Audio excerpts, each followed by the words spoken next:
But this woman can, and y'all disrespecting her womb and is wrong. And I'm gonna punish y'all, severely. I'm gonna bring vengeance on African American men for what y'all have done, and I'm gonna bring judgment upon the African American woman for what y'all have done to Andrea. And that's what God said.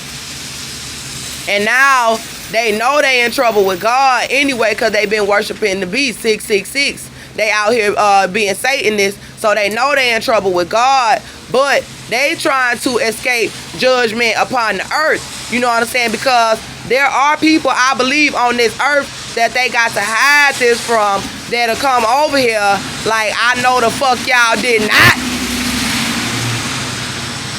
poison this young lady and attack her with dogs, and she pregnant, and then been poisoning her for, oh yeah, I know y'all did not.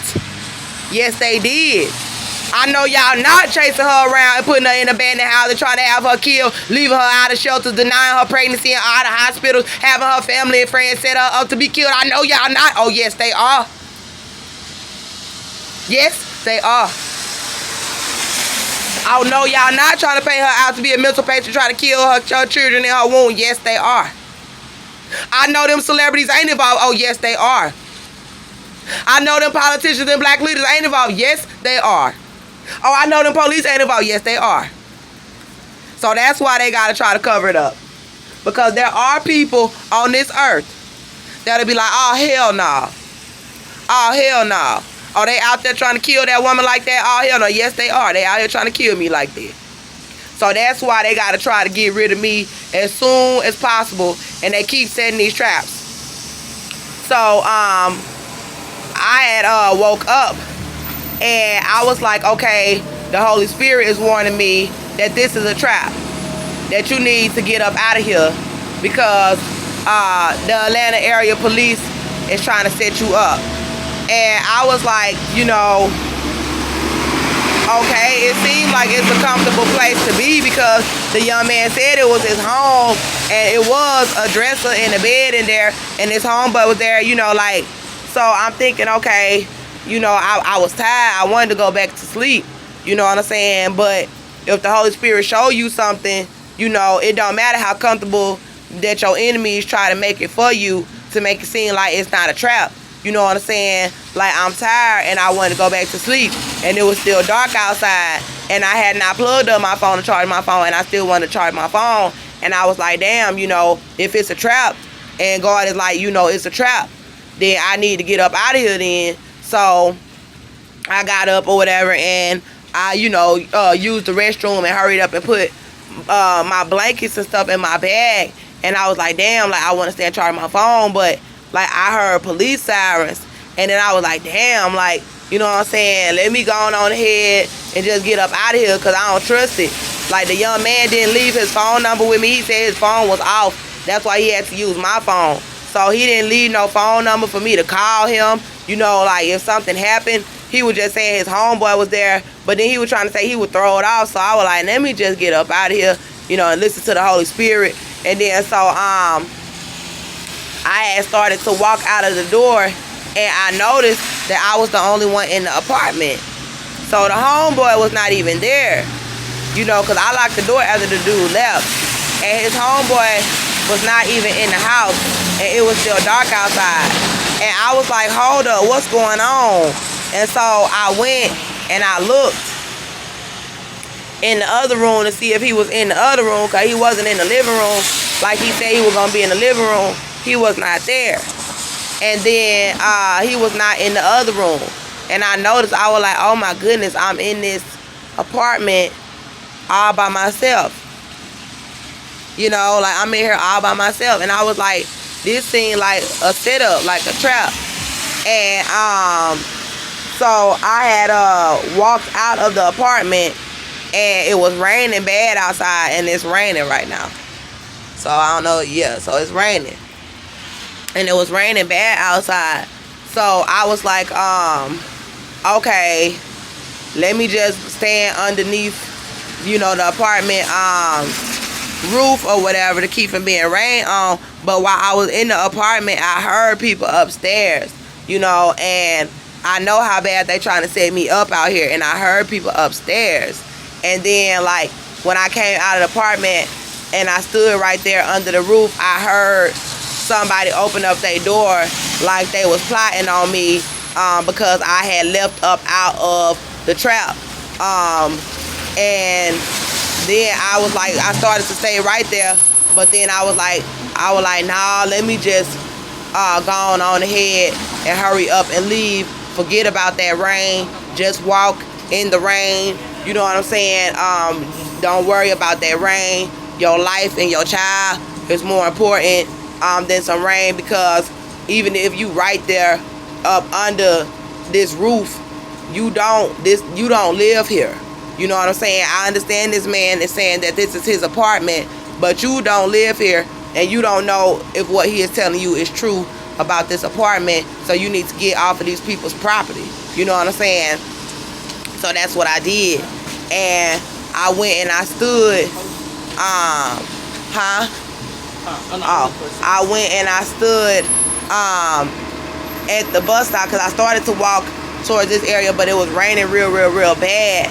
And so I went and stood at the bus stop under the little viaduct thing, under the roof of the bus stop, while I was in front of the apartment complex, and it was still dark outside. And I started to make part 2 of Exodus, because I told y'all I did a 3-hour Bible study message on Exodus, and talking about what I learned and what I take off of what's going on right now in America. And when I was standing right there at the bus stop, I was there for a little second, and I felt like I was safe, and I saw people riding past and everything, in their cars. And then all of a sudden, I saw an Atlanta police officer. He did not have his lights on, and the lights was, not the lights. He did not have his siren on. He had the lights on, and they were, the little blue lights. And then all of a sudden, he went swerving into this apartment complex. It's called the Park at Greenbrier. He went swerving into this apartment complex, and I was like, I would get him on video, but I ain't even have time. Like, he swerved into the apartment complex so fast with his lights on that I couldn't even get him on camera, honestly. And I started to film myself, like where I was right there, and tell what was going on. But I was like, nah, I just need to move away from this apartment complex. You know what I'm saying?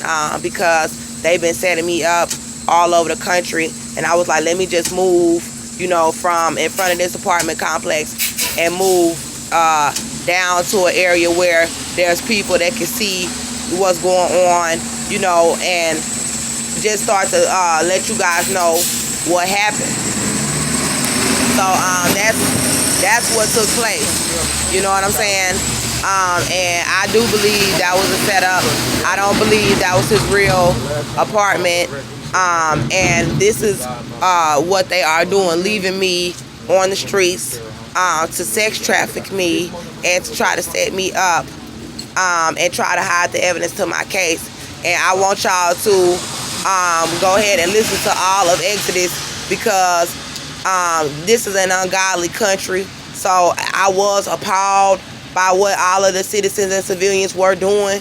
But once I read Exodus, once I read Revelations, once I read about worshiping the beast and being satanic and denouncing the Most High God and his people doing it and judgment coming upon them, that's what caused me to understand on a deeper level, like, okay, I'm safe with the Most High God, because he had brought judgment on every single wicked city, nation, and people from the beginning of time. From Adam, he have always punished wickedness. With Cain, he punished wickedness. With Sodom and Gomorrah, he punished wickedness. In Noah's day, before Noah built the ark, he destroyed the earth with the flood. So God has always punished wickedness. So they might be thinking in this generation that they're going to get away with the wickedness that they are trying to do to God's people, but God has never allowed them to get away with it. Because in the 8th generation, when Noah, so that you got my generation, I'm my mother's child. So I'm my mother's child, and I'm grown and having kids. So me, my mother, my grandmother, my great-grandmother,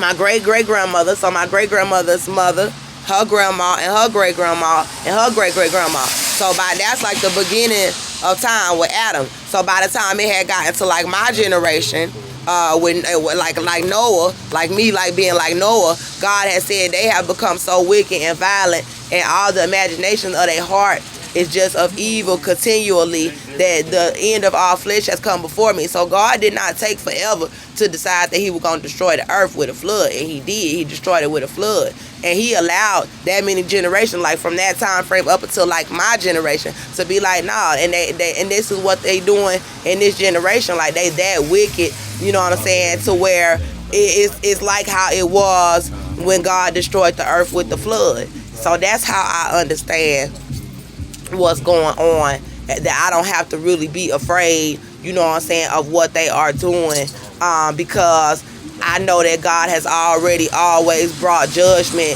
upon wicked societies, and it's not unheard of for everybody in the society to be wicked, because Noah was the only one who found grace in the sight of the Lord to be saved. So that means that the entire earth was corrupt. So even if tens of thousands are surrounding me, I shall not be afraid. So in Sodom and Gomorrah, Lot was the only one in the city who was not corrupt. So the angels was telling his family. So the angels was telling, Lot basically, and the angels was saying to get him and his family up out of there, because God could not find anybody righteous in the city before he destroyed it. So also, before God brings destruction upon the wicked, he always delivers the righteous. So he did that with Noah. He got Noah out of there before he destroyed the earth. He had him build an ark. He got Lot out of Sodom and Gomorrah before he destroyed it, you know. And so this is like kind of what's going on at these times. Like they want to keep you enslaved around them to try to keep from being judged. In Exodus, they were saying that God said, and your seed shall be a slave for 400 years, but when I bring them out, I will bring judgment upon that nation. So of course they're going to want to try to continue to keep us enslaved, because the prophecy says that judgment will come upon this wicked nation who did this to the children of Israel once God delivers them. And if God said it, that's what's going to happen. So I was appalled by their actions and what they were doing. But at this point, you know, I'm not really surprised, because I read the Bible and I understand why they are doing it. So this is why I want y'all to listen to all my messages, all the Exodus messages that I'm putting out. Please, there's going to be a lot of messages about Exodus.